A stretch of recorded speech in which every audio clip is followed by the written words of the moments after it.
Hi.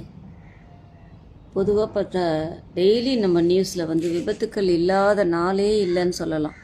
இதுக்கு முக்கியமான காரணம் குடிச்சிட்டு வண்டி ஓட்டுறது ஒன்று, கவனக்குறைவு 2, அதுக்கப்புறமா இந்த ஓவர் ஸ்பீடு போகிறது. ஓவர் ஸ்பீடு இன்னொருத்தரை முந்தணும், அவனை முந்தணும்னு சொல்லி போடுறது.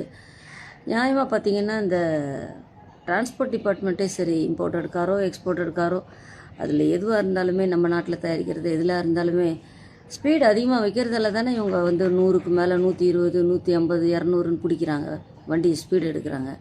அதை வைக்கும் போதே அந்த ஸ்பீடா மீட்டரை கம்மியாக வச்சா என்னன்றது என்னுடைய ஒரு தாழ்மையான கேள்வி பார்த்துங்க. இதனால தானே இவங்க ஸ்பீடாக ஓட்டுறாங்க. தன்னை பற்றி யோசிக்க மாட்டுறாங்க, குடும்பத்தை யோசிக்க மாட்டுறாங்க. குடித்தா பகலில் குடிக்கவே கூடாது. அந்த வண்டியை குடிச்சிட்டு ஓட்டினா அந்த வண்டியை பிடிச்சா அவங்களுக்கு லைசன்ஸை கேன்சல் பண்ணி ஆகணுன்ற ஒரு சட்டம் வர்றதே கிடையாது. ஃபைன் மட்டும் போட்டு அமுச்சிட்டா ஃபைனை கட்டிட்டு திருப்பி குடிச்சிட்டு வண்டி எடுக்கிறான். அவன் ஓட்டுறதுனால மற்றவங்களுக்கும் ஆக்சிடெண்ட்டில் பிரச்சனை ஆகுது. அவன் மட்டும் விழுந்து வாடுறது கிடையாது, அது கூட சேர்ந்த பொதுமக்களும் அதால் பாதிக்கிறாங்க.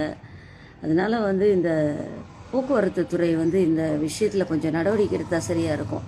நம்ம இந்தியன் ரோட்ஸுக்கு எவ்வளோ ஸ்பீடு போனால் ஆக்சிடெண்ட் ஆகாதுன்ற மாதிரி ஒரு நிர்ணயம் பண்ணி வச்சா நல்லாயிருக்கும்னு நினைக்கிறேன். உங்களோட கமெண்ட்ஸை கொஞ்சம் பதிவு பண்ணுங்கள் ஃபேஸ்புக்கில்.